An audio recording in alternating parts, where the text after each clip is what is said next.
घर परिवार या आसपास में या कौन बैठे हैं उसको छोड़ते हुए केवल अपने तक सीमित रहते हुए अंतर्मुखी होना है। नेत्रों को कोमलता से बंद कर लीजिए।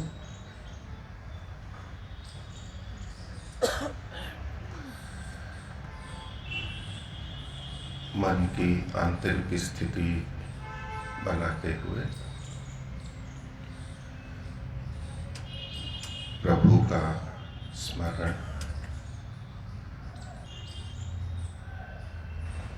मेरे निकटतम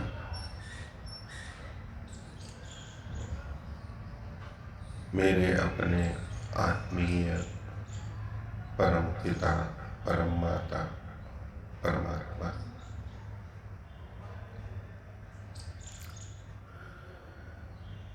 परम सहायक, सदा सर्वत्र साथ रहने वाले,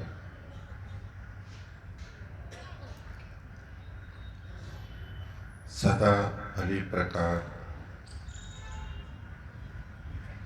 जानने समझने वाले परमात्मा,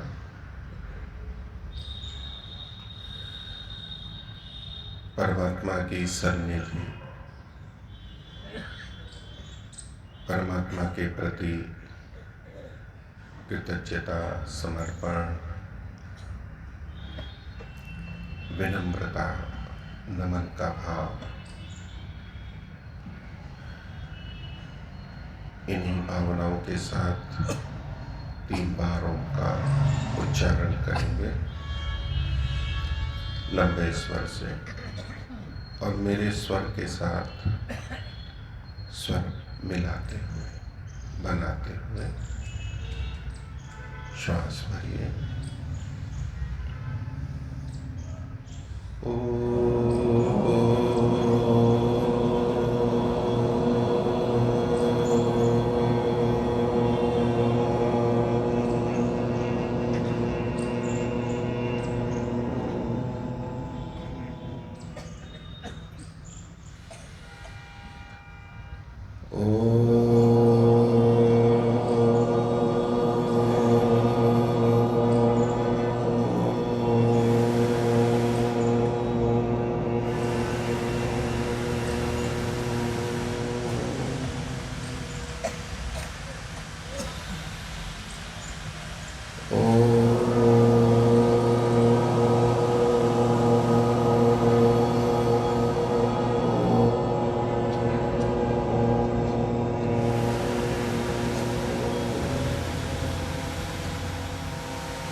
आंतरिक रूप से परमात्मा से जुड़े रहते हुए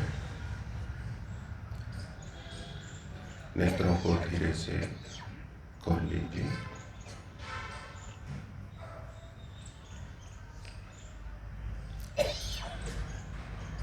यज्ञ समिति द्वारा आयोजित इस कार्यक्रम के सायंकालीन सत्र में भी वैशेषिक दर्शन के क्रम में आज का विषय प्रारंभ करता हूँ। उपस्थित सभी धर्म प्रेमी सज्जनों, माताओं, बहनों, मंच पर विराजमान आदरणीय आचार्य जी और अधिकारीगण, हमारे भजनोपदेशक पंडित योगेश दत्त जी, वैशेषिक दर्शन धर्म की व्याख्या का वचन देता है। हम धर्म की व्याख्या करेंगे और वैशेषिक की दृष्टि में धर्म वो जिससे अभ्युदय भी हो और निश्रेयस की भी प्राप्ति हो, दोनों की हो। एक बड़ी कसौटी है,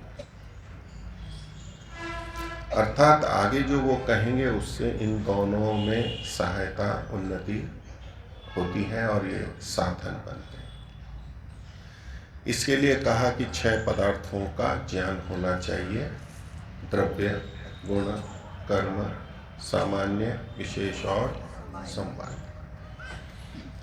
और इन 6 पदार्थों के ठीक ज्ञान से फिर जो इनके परस्पर समानता और भिन्नता का भी ज्ञान करेंगे, साधर्म्य और वैधर्म्य, इससे जो बोध उत्पन्न होगा, जो ज्ञान होगा, वो यथार्थ ज्ञान होगा, तत्व ज्ञान होगा, और उस तत्व ज्ञान के होने से मुक्ति होगी। ये एक मार्ग भी बता दिया। और इस प्रसंग में इन्होंने जो द्रव्य बताए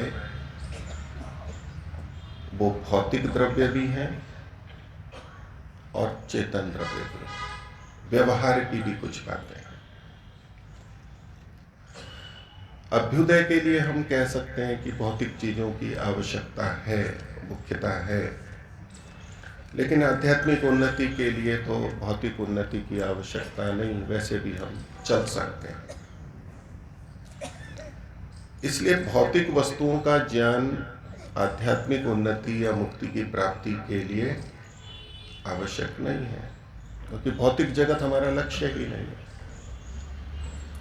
जो हमारा लक्ष्य हो उसको हम जाने, उससे संबंधित चीजें जाने तो ठीक है। अब यदि हमारा धार्मिक लोगों का लक्ष्य मुक्ति हो गया या ईश्वर की प्राप्ति हो गया, तो ऐसे में ईश्वर को जानना ठीक है और अपने को भी जानना ठीक है, लेकिन ऐसे लक्ष्य वाले को इस संसार को जानने की क्या आवश्यकता है? कोई आवश्यकता नहीं, क्योंकि वो लक्ष्य ही नहीं ना हमारा, इसलिए आवश्यकता ही नहीं है। लेकिन वैशेषिक दर्शन में जहाँ द्रव्यों को गिनाया, उसमें ये पंच महाभूत भी हैं, मन भी है, तो आत्मा भी है। आत्मा से जीवात्मा परमात्मा दोनों का ग्रहण किया हुआ है। तो इन चीजों को जानने की आवश्यकता क्यों है, ये भौतिक पदार्थों को? तो उसका एक सामान्य उत्तर, जो मूल कारण है, लक्ष्य हमारा नहीं है भौतिक जगत, लेकिन भौतिक जगत साधन तो है, साध्य और साधन। मुझे यहां से दिल्ली जाना है, बस मैं दिल्ली की ही सोचूंगा और कुछ नहीं सोचना है मुझको। करते ना एक लक्ष्य, अर्जुन की तरह बोले केवल आंख दिखनी चाहिए, तो धनुष के बारे में तो कुछ सोचना ही नहीं चाहिए ना। आंख ही दिखनी चाहिए, केवल आंख ही लक्ष्य है। धनुष को कुछ सोचना चाहिए या नहीं सोचना चाहिए? पर वहां तो कहा केवल अर्जुन की तरह आंख को देखो चिड़िया की, लेकिन तीर को भी तो देखना है, वो वहां लग रहा है नहीं लग रहा है, तीर को भी तो कसावट है या नहीं देखना ही होगा। दिल्ली जाना है तो बस या जो भी साधन है उसको सोचे या ना सोचे, भाई बस हमारा लक्ष्य नहीं है, मैं तो बस में नहीं बैठूंगा, मेरा तो दिल्ली लक्ष्य है, मैं तो दिल्ली जाऊंगा। ये साधन है, इसलिए इनका जानना भी उतना ही महत्वपूर्ण है। इसलिए जब इन्होंने अभ्युदय और निश्रेष के लिए भी इन 6 पदार्थों को जानने को कहा, तो इस जड़ को, भौतिक को भी जानना आवश्यक है। इसको भौतिक मान के, भौतिकवाद मान के, भौतिक विज्ञान मान के छोड़ने की बात नहीं।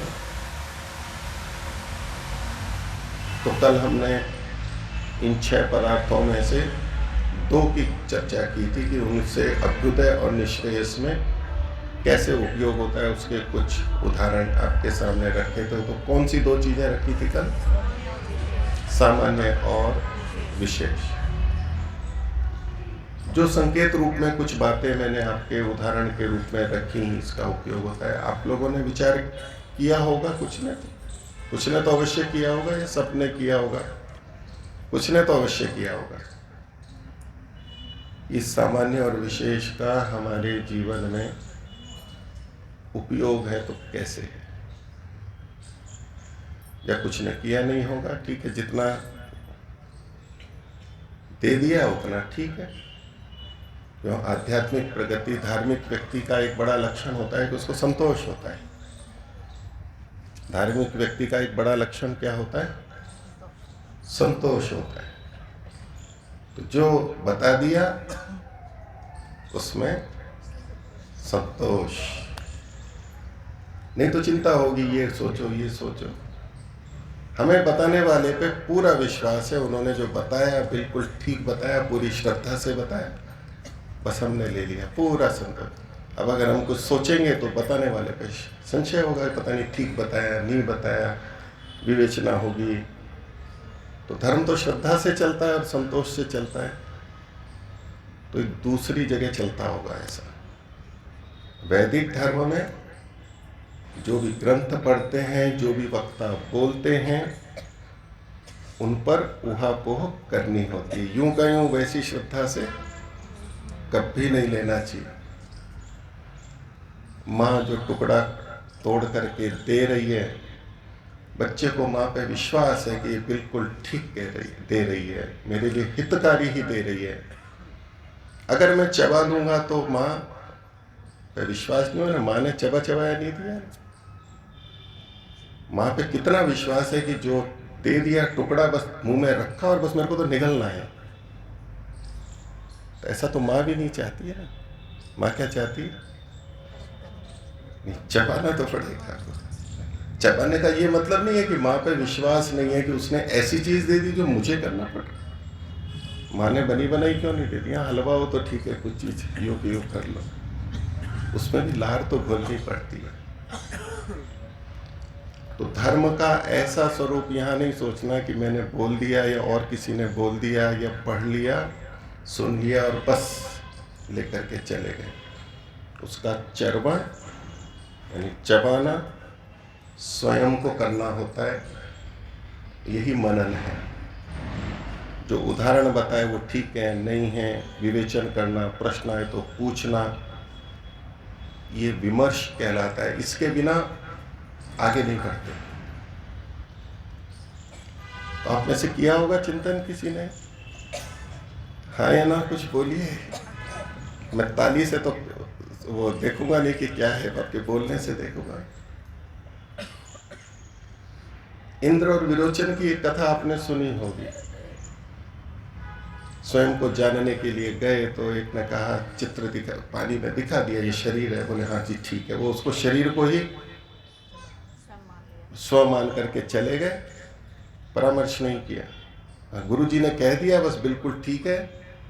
वो असुरों के राजा थे, बस शरीर को ही मानते, इसी को सजाओ धजाओ, इस श्रद्धा से मान के चले। लेकिन जो इंद्र था वो देवताओं का राजा था। कहा कि ये तो मैं नहीं हो सकता हूँ, ये तो नष्ट होने वाला है। ये वो प्रश्न उठा के वापस पहुंचे। तो क्या मैं उस कथा को यहाँ पर नहीं कह रहा हूँ, मैं केवल ये बताना चाह रहा हूँ, ये परामर्श तो करना चाहिए। देवताओं की पहचान है। जो जैसा कहा वैसा मान लिया, ये किनकी पहचान बनेगी? देवताओं से भिन्न जो असुर हैं वो उसी को अच्छा मानते हैं। गुरु ने जो कहा मान लिया।